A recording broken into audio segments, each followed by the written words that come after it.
네, 인지이론입니다. 놀이의 인지이론은 삐아제라고 하는 학자가 인지이론을 잘 설명을 했어요. 삐아제는 지능 발달의 기능으로서 놀이를 설명을 했습니다. 그래서 동화라고 하는 것은 개인의 발달 수준에 따라 대상이나 정보에 맞추어 가는 것이라고 했는데, 그러니까 어린 시절부터 이 개인의 어떤 발달의 단계에 따라서 놀이들도 바뀌어 간다는 그런 거죠. 두 번째는 그 조절입니다. 그러니까 대상이나 정보에 개인적으로 적응하는 것이라고 할 수 있죠.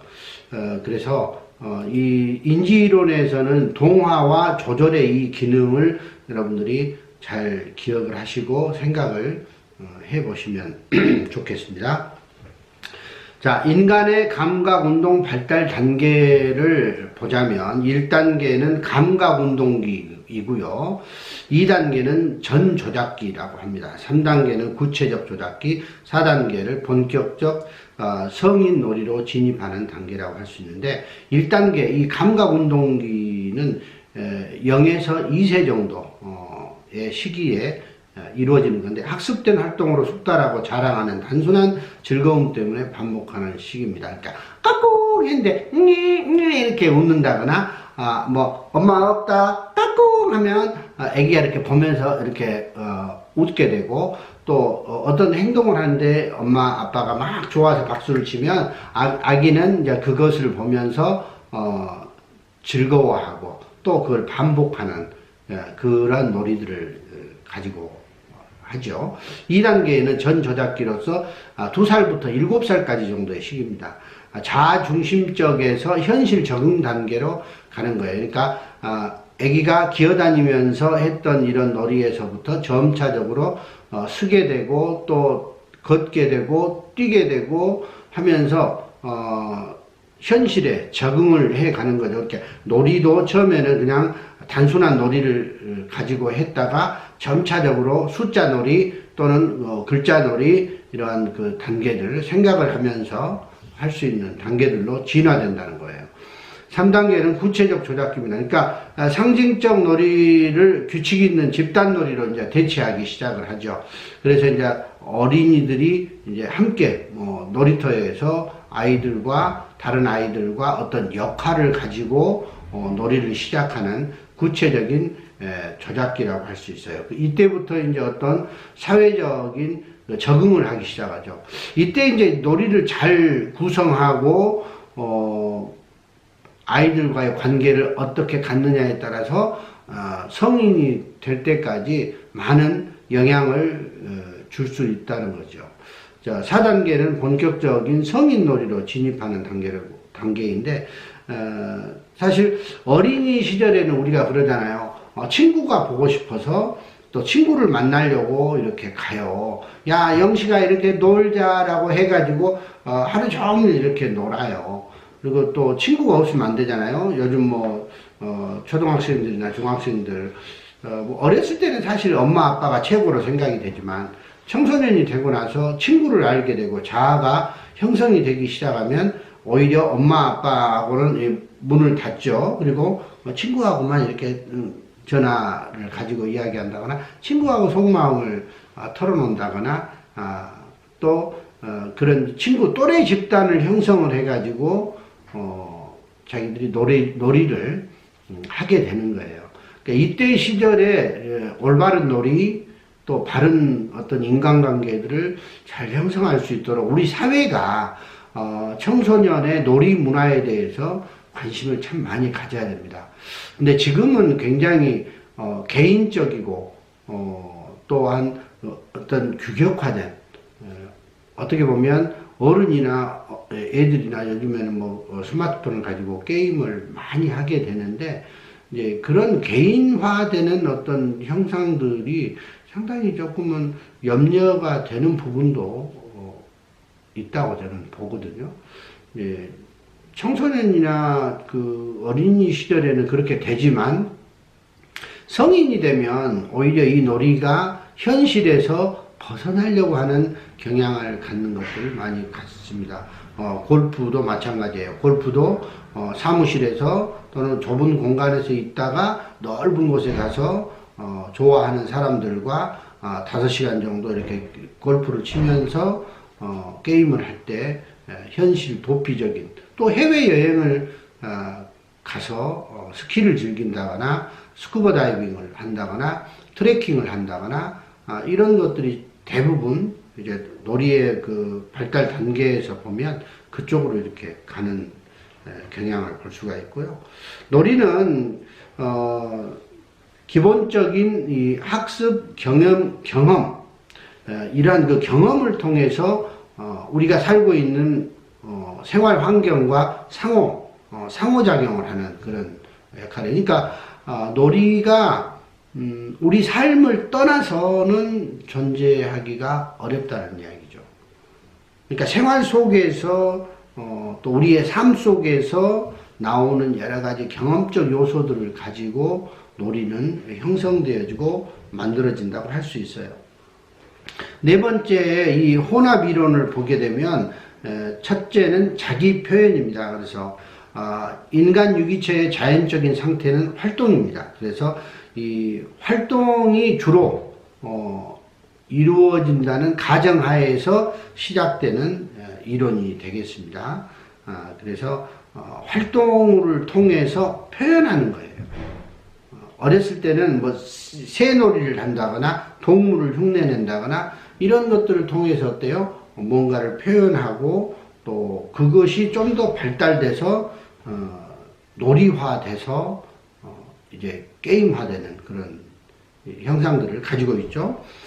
두 번째, 비교 행동학적 이론이라고 하는 것은 어린이 놀이에서 어떤 영토 또는 위계 질서가 형성이 되고 남자애들은 뭐 총이나 칼을 가지고 노는데 여자애들은 인형놀이라든가 가정과 관련된 뭐 간호사놀이라든가 이런 것들을 통해서 이제 사회를 알게 되는 거죠. 역할을 하게 되고 사회를 알게 되는 거죠. 그래서 성인의 현실로 진입하는 그런 단계라고 볼 수가 있겠습니다. 예, 다섯 번째, 놀이의 영향에 대해서 중요한 내용들을 설명을 드릴게요. 프레벨이라고 하는 굉장히 유명한 분이죠. 어린이 그 놀이에 대해서 많은 연구를 했던 분인데, 프레벨은 어린이가 자기 내면을 스스로 자유롭게 표현하는 것이 놀이입니다. 이렇게 말을 했죠. 또 그것은 선의 원천이다라고 평가를 했습니다. 그래서 세 가지, 놀이의 신체적인 영향, 두 번째는 지적이고 정서적 영향, 세 번째 사회적 영향을 이야기를 했습니다. 놀이라고 하는 것을 통해서 신체적으로 우리는 많은 발달을 하게 되는 거죠. 그리고 신체 발달 단계에 따라서 우리가 하는 놀이가 달라진다는 것은 앞에서 제가 설명을 드렸던 내용입니다. 두 번째, 이 지적 정서적 영향이라는 것은 굉장히 중요하죠. 사실 이 요즘에 우리가 학교에서 수업을 하는데 또 이 수업에 대한 모든 연구는 대체적으로 그렇습니다. 어떻게 하면 재미있는 수업을 할까라고 하는 이런 그 노력들이 굉장히 많아져요. 특히 이렇게 비대면 수업을 한다거나 영상으로 이렇게 수업을 할 때는 더 이게 그 상당히 중요해질 수밖에 없는 거죠. 그래서 이 놀이를 통해서 지적 발달, 그러니까 지적 발달이 늦는 어린이들이나 어른들도 마찬가지죠. 치매 노인들에게도 뭘 시켜요? 손놀이, 손유희, 이런 것들을 통해서 뇌의 발달을 가져오게 되는 거예요. 또 우울증이 왔다거나 정신적으로 어떤 문제가 생겼을 때 우리는 뭘 해요? 놀이로서 치료한단 말이에요. 산책을 한다거나 운동을 한다거나 이런 여러 가지 그 활동들을 통해서 그것을 치료하게 되는 거예요. 그러니까 성인이 되더라도 놀 줄 알아야 돼요. 놀 줄 아는 사람이 행복합니다. 그런데 우리는 자라오면서 놀이라고 하는 것, 논다고 하는 것을 부정적으로 많이 인식을 했어요. 지식 위주의 삶을 살다 보니까 노는 것보다는 공부를 해라. 자, 이제는 시대가 바뀌었어요. 옛날에는 지식이라고 하는 것을 어떻게 했습니까? 머릿속으로 다 외워야 했어요. 지금은 어때요? 지금은 지식이라는 것은 인터넷 안에 또 우리가 요구하는 모든 매체 안에 지식은 우리가 충분히 공유하고 또 가져다가 쓸 수가 있는 거예요. 그래서 이제는 어때요? 그런 지적인 것은 우리가 공유하는 것이고 그 나머지는 어떻게 돼요? 놀이를 통해서 어떻게 우리가 놀 것이냐, 이것이 우리 삶의 가치이고 삶의 기준이 이제 되어가는 것입니다. 세 번째 말한 이 놀이의 사회적인 영향이죠. 그러니까 이 놀이가 공동체화 되어지고 많은 인원이 모여서 이렇게 하게 되면 집단화되고 거기에서 공동체적 성향들이 만들어져요. 그런데 놀이가 개인화로 흘러가게 되면 나밖에 모르는 그런 상황들이 이제 되죠. 또 한편으로 보면 요즘에는 사이버상의 어떤 게임과 놀이가 발전이 되다 보니까 어떤 공상적인 것들 또 사이버상의 상황이 현실을 하고 헷갈리는 거예요. 요즘에는 게임을 하는데 이 아이템을 팔기도 하고 사기도 하죠. 심지어 그런 게임만 해가지고 자기 직업이 되기도 하고 먹고 사는 문제를 해결해 가는 경우도 하고 또는 지금 게임의 이 산업시장은 그 규모가 어마어마합니다. 그래서 이 놀이의 발달이 이제는 사이버화 돼가고 있고 개인주의화 되어가고 있다라고 하는 사실들을 볼 수가 있겠습니다.